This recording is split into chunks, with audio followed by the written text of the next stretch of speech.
All know titles mean nothing to the former royal known as Meghan Markle. But now apparently is there now some truth in that particular statement that she made all those months ago now in front of the worldwide television cameras on the Oprah Winfrey Show. As ever, let me explain. Hi, good morning, Neil Sean here in the very heart of London. Nice to have your company today. Hope whatever you're doing, it's fine and dandy. You're managing to get a bit of happiness out of the day. Always look to the positives, as I say, no matter what's battling you, what sort of bric-a-bracs are thrown at you. Anyway, I just want to thank everybody for tuning in. It really is truly appreciated. Love your comments, of course. Love the fact that you give your time up to listen to the stories coming out of London. London's a busy place, by the way, now. I don't know if you know this, but you know, it's really picked up. You know, I mean, remember me telling you a while back, it seemed to be empty and desolate and the tubes were still not there. The theatres seemingly are packed. Don't know how people afford that, do you? And of course the cinemas are now thriving once again. We just need some decent films, don't we? That's the problem. You know, things open and you think, is this what's on? I think I'll give it a bypass. Back as ever to your breaking story of the day though. This story really centres on the fact that, as we know, Meghan and Harry basically sort of looked quite down when they said they didn't need titles to move forward with their careers, their lives. Interesting thought, interesting concept.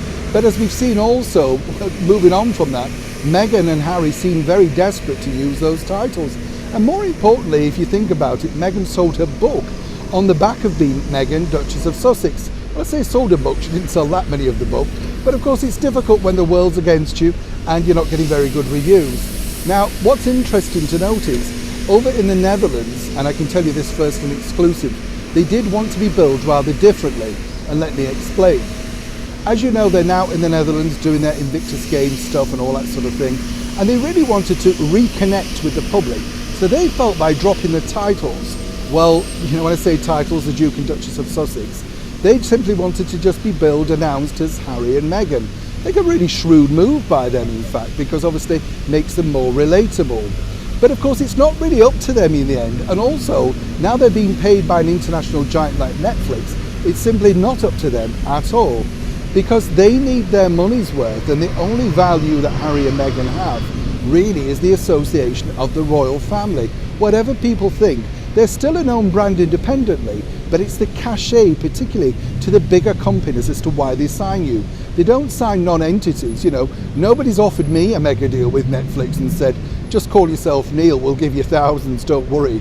So for Harry and Meghan to make this bold statement to the people that matter over in the Netherlands, obviously it's fallen on deaf ears, they're not going to do that. But it's a rather noble gesture, and I think it's one really that people could say is a nod to the fact that people are pushing ahead, wanting their titles removed.